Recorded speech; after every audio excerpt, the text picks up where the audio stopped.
determine how many ceiling fans can run on one speed-controlled device, follow these steps. Firstly, determine the electrical load. The formula for this is fan wattage equals motor wattage plus additional wattage if there is any. In this case, let's assume each fan is 60 watts, which is a typical wattage for a 52-inch fan without lights. Therefore, the total electrical load is calculated as 8 fans multiplied by 60 watts per fan, which equals 480 watts. Secondly, check the specifications of the speed-controlled device. Fan speed-controlled devices typically have a maximum wattage capacity. For example, a 5-speed control might be rated for 2500 watts or 3000 watts. Thirdly, compare the load to the capacity. If the electrical load of the fans, which is 480 watts, is less than the maximum capacity of the speed control device, for example 3000 watts, then the device is compatible.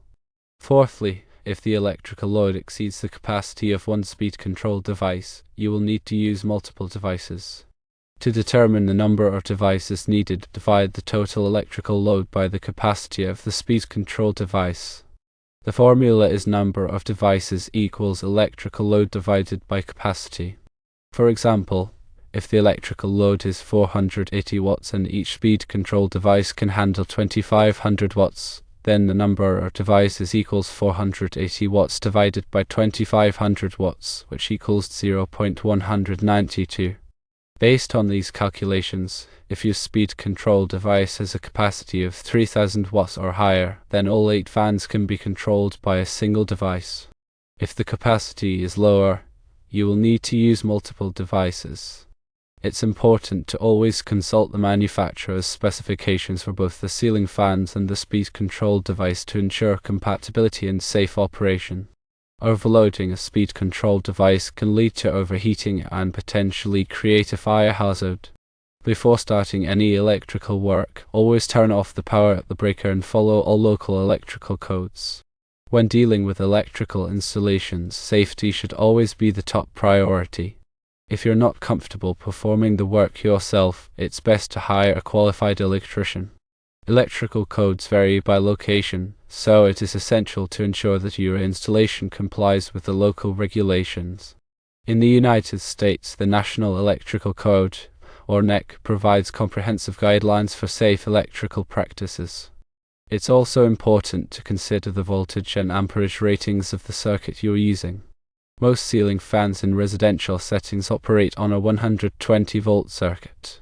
Ensure that the circuit breaker for the fan circuit is appropriately sized for the total load of the fans and any other devices connected to the circuit. A typical 15-amp circuit breaker can handle a maximum of 1800 watts, while a 20-amp circuit breaker can handle up to 2400 watts. However, it is recommended to only load a circuit to 80% of its maximum capacity to prevent overheating and tripping the breaker. This means a 15-amp circuit should not exceed 1440 watts, and a 20-amp circuit should not exceed 1920 watts. In addition to the total wattage, also consider the inrush current of the fans. Inrush current is the momentary surge of current that occurs when a motor starts up.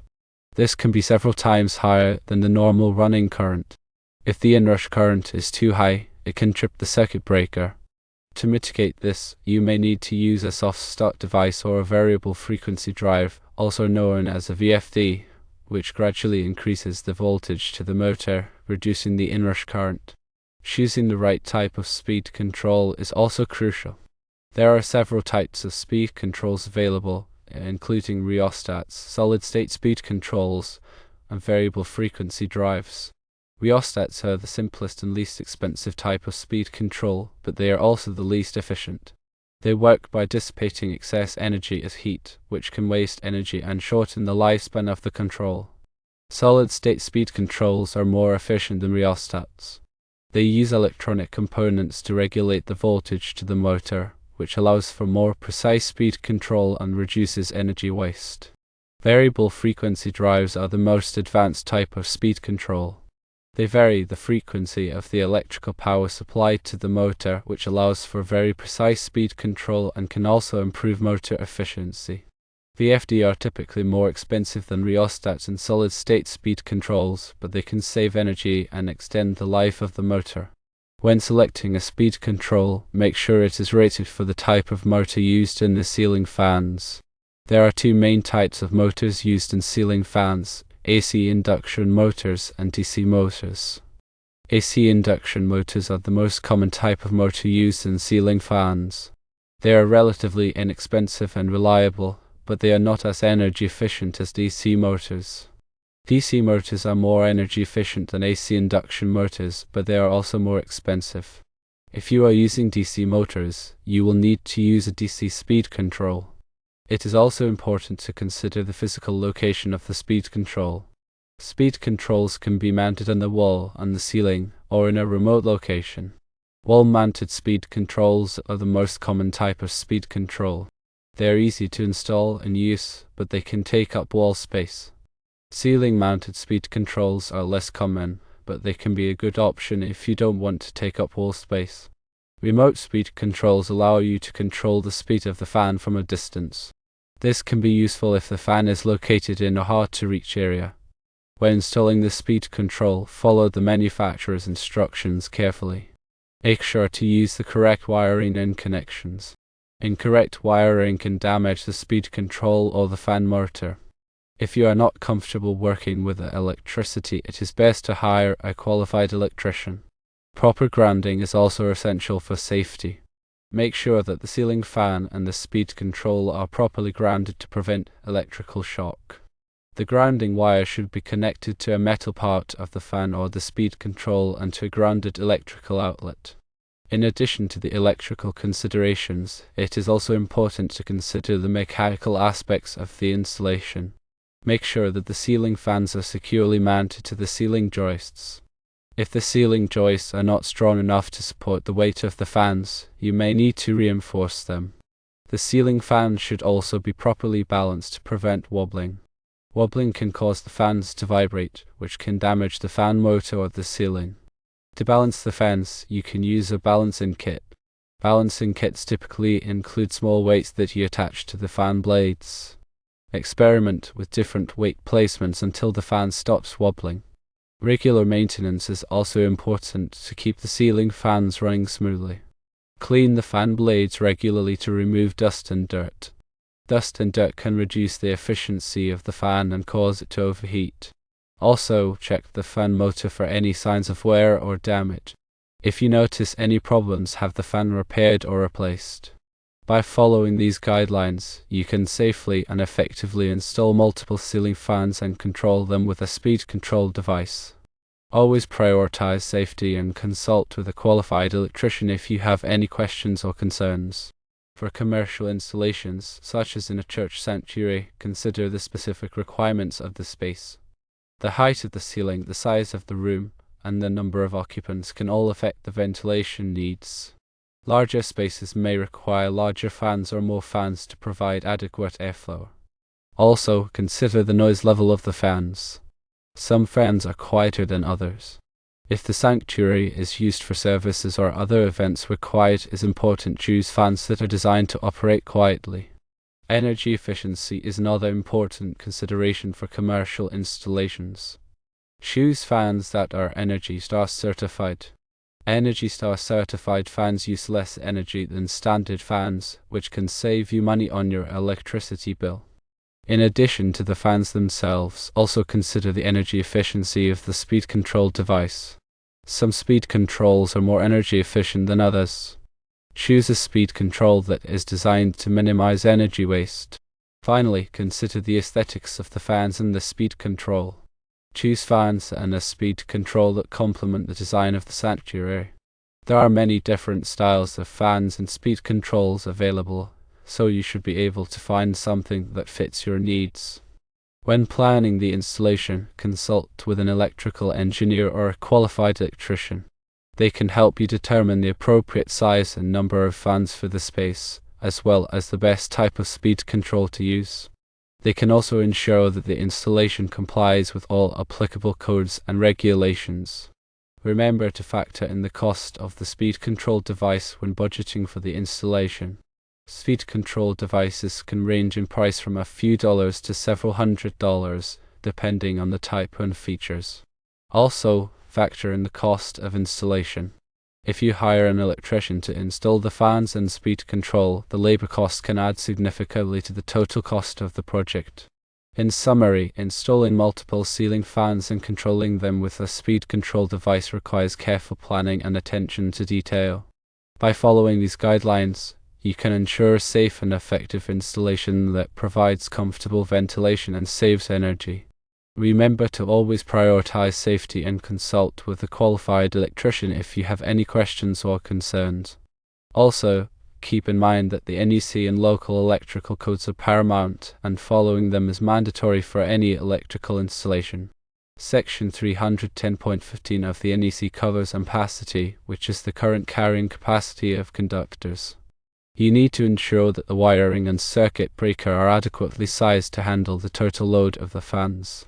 Table 310.16 provides ampacity ratings for various conductor sizes and insulation types.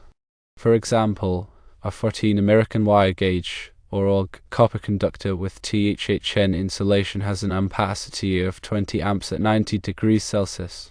However, you may need to direct the ampacity based on factors such as ambient temperature and the number of conductors in a conduit. Section 430 of the NEC covers motors, motor circuits, and motor controllers. This section provides requirements for overload protection, short circuit protection, and grounding of motors. You need to ensure that the ceiling fan motors are properly protected against overloads and short circuits.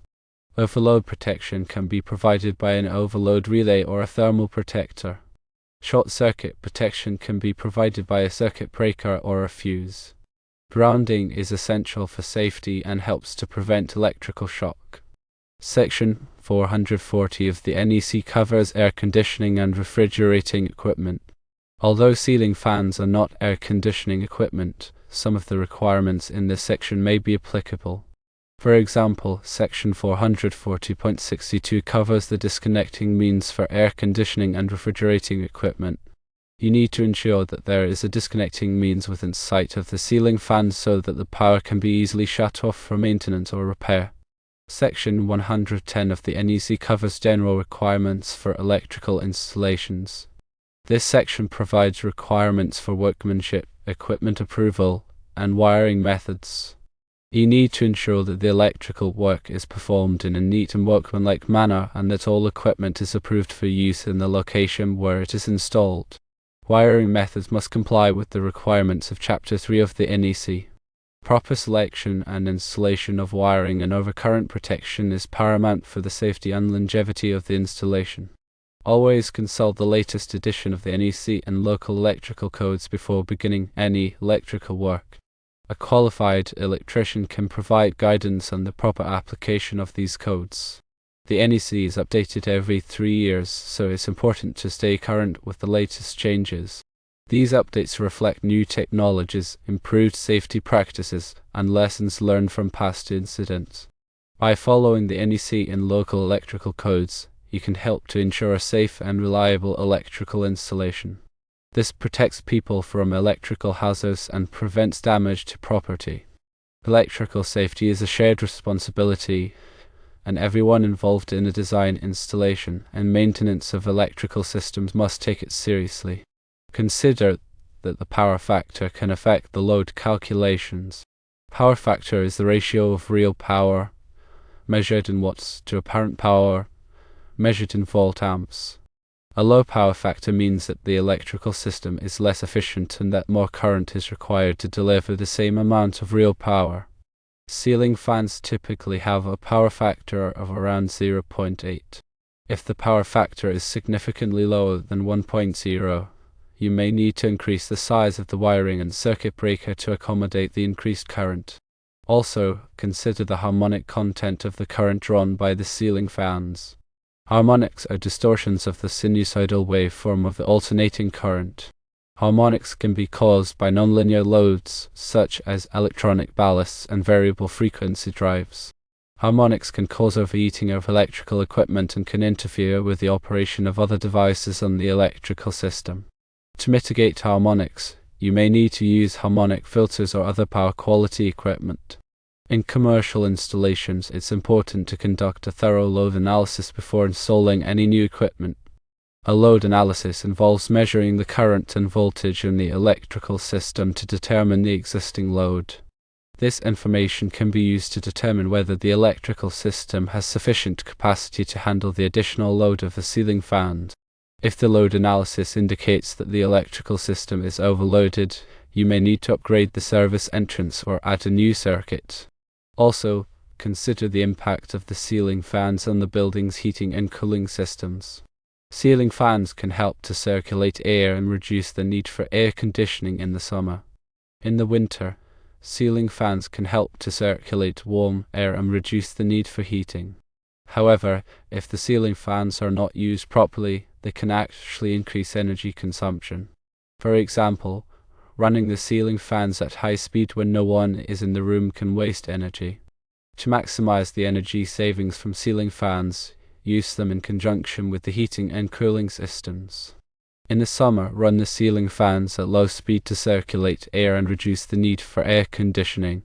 In the winter, run the ceiling fans in reverse to circulate warm air that has risen to the ceiling. When choosing a speed control, consider the number of speeds that are available. Some speed controls only have 2 or 3 speeds, while others have 5 or more speeds.